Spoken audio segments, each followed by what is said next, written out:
Hey everybody, it's David with a really special real estate ride-along. I'm here with my childhood best friend, Steve Wojciechowski, who's the head men's basketball coach at Marquette University. I thought it would be fun, since he's leading a team, to talk about leadership, growing up in Severna Park, and a couple different topics. So Steve, why don't we do an up and back, kind of like Jay Billis' 94 feet, see what we get. Let's do it.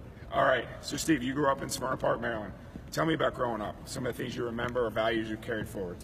Well, first of all, it's an amazing place to grow up, and you know, when you live in Severna Park, you feel like you're a part of a special community, not just where you're living, but the people who live there and how they support one another.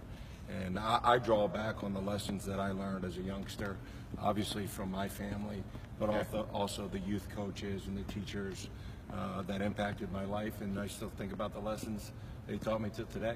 Yeah, you reference Coach Wilson a lot. I see that, you know, in social media, we talk about it.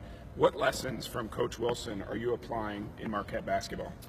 Well, Coach Wilson is as good an example that I've ever met of selfless service. I mean, he poured into the young men and women of Severna Park and beyond through the gift of basketball. Right. And he taught them so much more. Right. And, you know, for him, 40 years of free clinic on Severna Park High School's outdoor courts, asking nothing in return, right, except to give those boys and girls an opportunity to fall in love with the game and learn the lessons that the game will bring along with it. Right.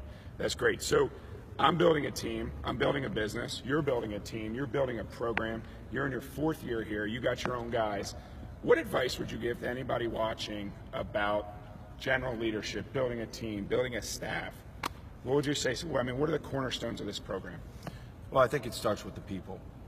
I think any good company, any good organization, any good basketball program, you start with the people first. And so when I got the job, and as I continue to run this program and be the caretaker of Marquette Basketball, I'm always looking to surround myself with the best people, whether that's my assistant coaches, my support staff, or the kids that we bring in the program. I think it starts there. And then there needs to be a clear expectation of what is expected, and you need to hold people accountable to that expectation on a daily basis. That's great advice. You mentioned the kids. So I'm a parent of 3 kids. You're functionally raising kids that are 18 to 22 years old, putting them out into society. You're dealing with parents from around the country. What advice would you give to parents of kids in today's society? Failure is not a bad thing. Let them fail. And, you know, I think so much of what I've experienced in my own life and recruiting kids is that there's so much we want to do to protect our kids, which is a natural instinct. But oftentimes the greatest growth of a young person comes when they get knocked to the canvas, when they have trouble accomplishing something, when they quote unquote fail. That is oftentimes the biggest opportunity to learn. Right. And so I would tell parents, don't try to shield your kids from failing. Right. The more they can go out and feel comfortable trying things and not being successful maybe the first or second or third time, but keep going after it and showing the grit and resiliency that you need to be successful. Failure is a good thing, and you need to embrace it, and you need to figure out a way to be successful through failure. Right. Well, to wrap this up, I'm appreciative you did this. Truth is, right now you're probably a bubble team, right?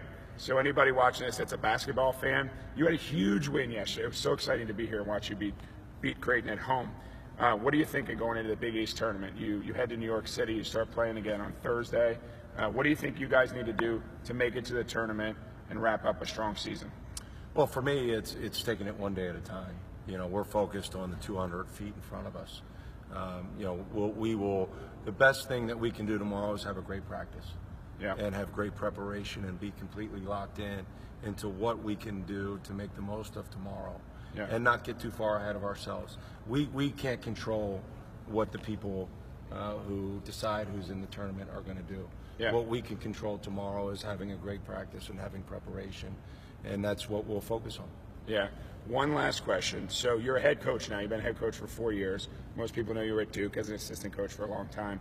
You have your own guys now, and you have some experience as a head coach.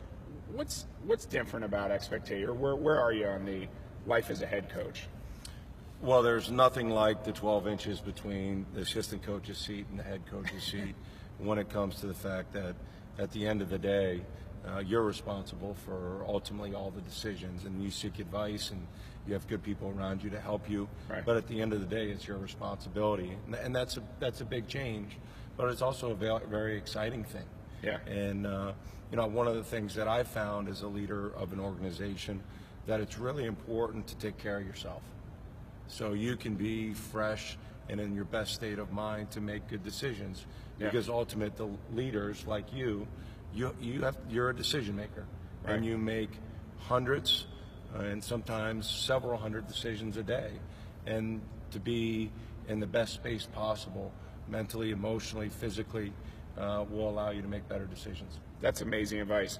So thanks. I hope this was a great real estate ride along. It obviously spoke to leadership, parenting, a lot of things that you have a perspective on that's so different without losing your roots back to Severna Park, Maryland. I still see your mom at the grocery store and see your dad around town. So Steve, thanks so much. I appreciate it. Congrats on your success. Thank you very much. Thanks.